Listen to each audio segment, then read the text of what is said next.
Um dia que a gente acorda com aquelas notícias que a gente gostaria de não ter acordado com uma notícia dessa, não é isso? Verdade.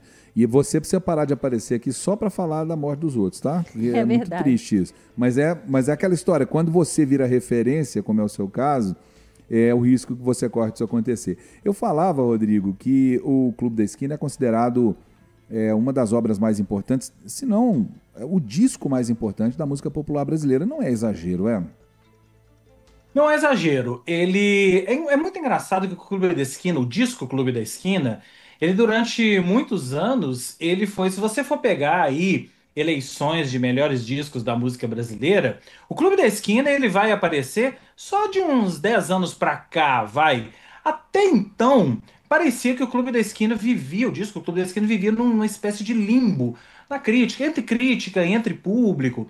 Isso é fruto de uma, eu diria até um pouco da mineiridade, sabia? A mineiridade, sabe aquela coisa do mineiro de fazer tudo dentro dos seus domínios, dentro da sua Uhum. casa, de não se expor muito. Essa mineiridade, essa coisa recatada do mineiro acabou, de certa forma, deixando o Clube da Esquina, o disco Clube da Esquina, à margem de tudo isso. Mas ainda bem que ele foi resgatado em tempo e é muito bom. Você falou dessa coisa de eu tô aqui só falando de gente morta, mas que bom que o Clube da Esquina, o Loborges, o Milton Nascimento tiveram esse reconhecimento ainda em vida. Porque eu sinto muito quando as pessoas só passam a reconhecer o legado, reconhecer a importância de uma obra depois que as pessoas se vão. É muito fácil, às vezes, né? Aham. Você pegar uma pessoa que já foi, um artista que já se foi,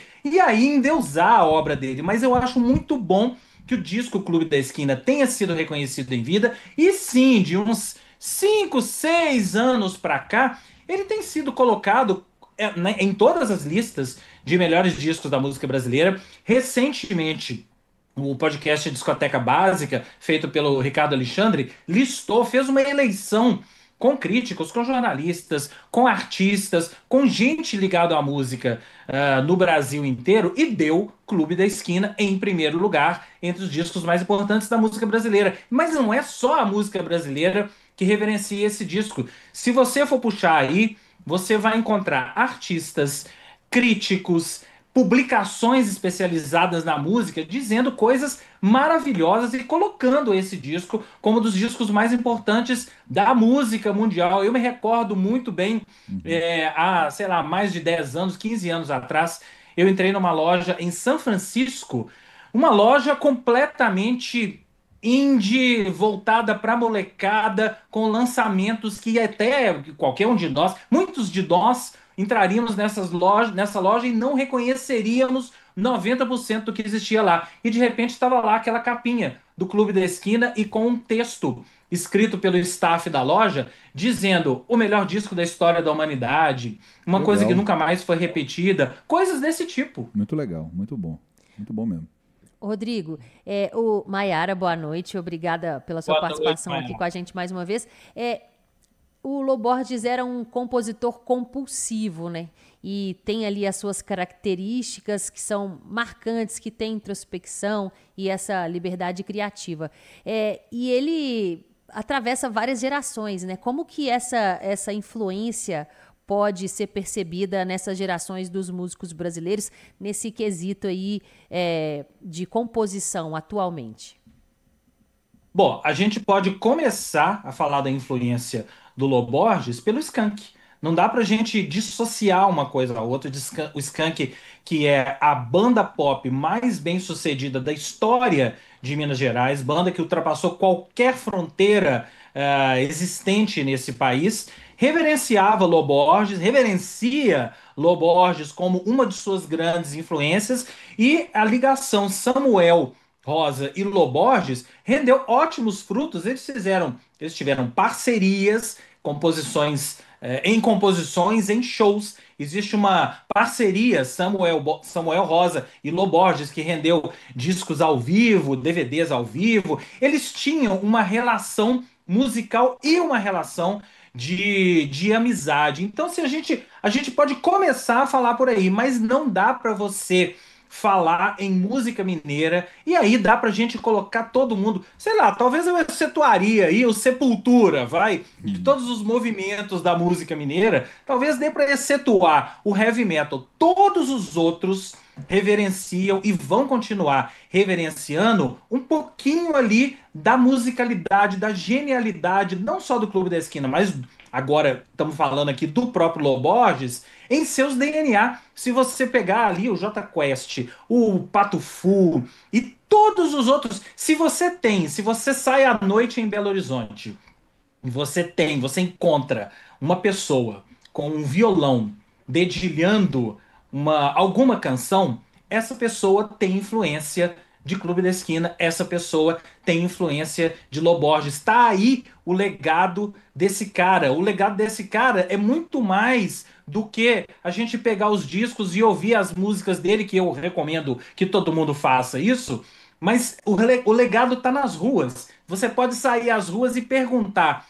Talvez a pessoa até nem ligue o nome à pessoa. Você sabe quem é Lô Borges? Mas se você começar a cantar Paisagem na Janela, Trem Azul, Girassol da Uhum. Cor do Seu Cabelo, com certeza todo mundo aqui em Minas Gerais, eu acho impossível não conhecer nada de Lô É. Borges. Uma coisa importante, você falou de um negócio que é óbvio, né, em tudo que o mineiro faz, que é meio que trabalhar em silêncio, que é o tal do come quieto. Isso é verdade, né? Isso é muito talvez da personalidade introspectiva do povo que vive no meio das montanhas, né? Mas assim mesmo, a obra do Clube da Esquina, ou a obra do Lô Borges, a partir do Clube da Esquina principalmente, é considerada uma obra de inovação também.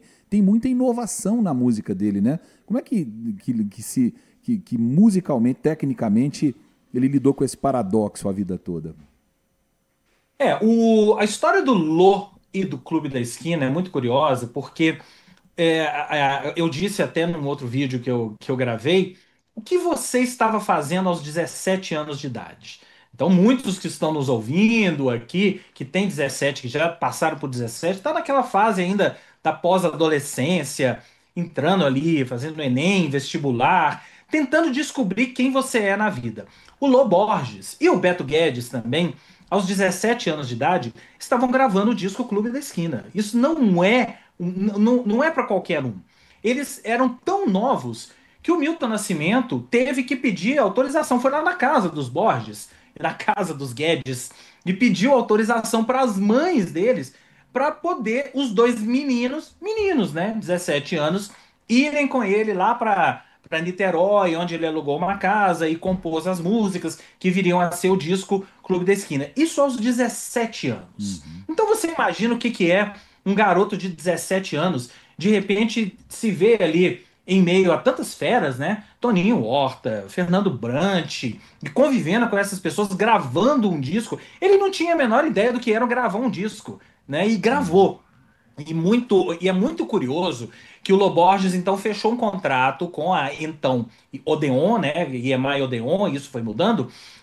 E aí ele gravou no mesmo ano, poucos meses depois do disco Clube da Esquina, ele gravou aquele disco que muitos consideram o seu disco mais lendário, que é o disco do tênis. É aquele disco que se chama só Loborges, mas na capa tem uma foto de um tênis.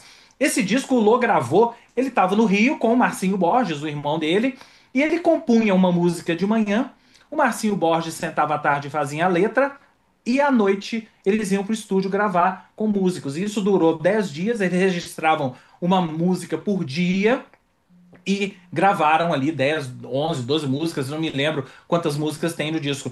Agora, você pode imaginar o que é isso para um garoto de 17 para 18 anos? É. É muito para a cabeça dele. Tanto que ele deu uma parada. O Lô só foi voltar 7 anos depois ao mundo da música, dos discos, né? Com a gravação e lançamento do Via Láctea. Nesse período, sabe o que ele foi fazer? Ele foi curtir a vida. Foi curtir a vida, foi curtir a juventude, a adolescência dele, pós-adolescência, foi se descobrir como pessoa. Ele nunca parou de tocar, nunca parou de compor, mas ele foi se descobrir. E aí se descobriu e se transformou num grande artista que tem uma carreira muito sui generis. Ele, depois do Via Láctea, teve ali vários outros discos que ele Uhum. gravou, Mas tem uma coisa que eu acho muito curiosa na carreira do Lô Borges, que é a vida recente, a vida e a carreira recente dele. Se você for pegar a discografia do Lô, você vai encontrar que de 2019 para cá, ele lançou um disco de canções inéditas por ano. Isso para um cara de 74 anos, né? Ele fez 74 agora, morreu com 74. Estaria no Um final cara de de 60, né? 68, 69, né?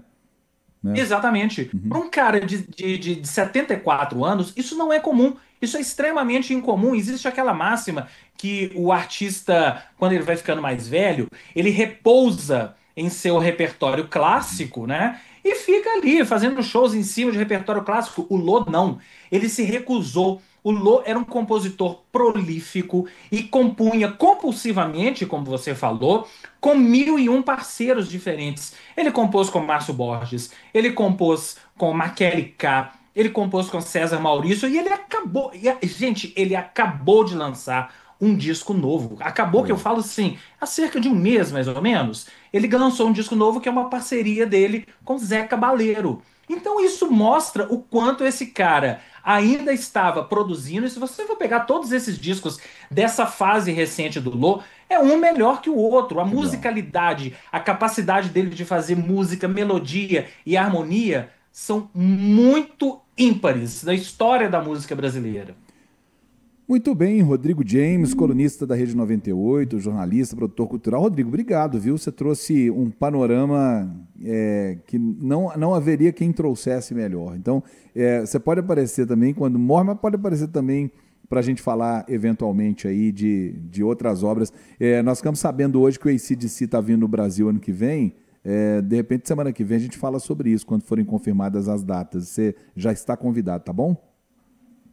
Muito obrigado e torçam para o AC/DC não acabar então até semana que vem, hein? Não acontecerá isso.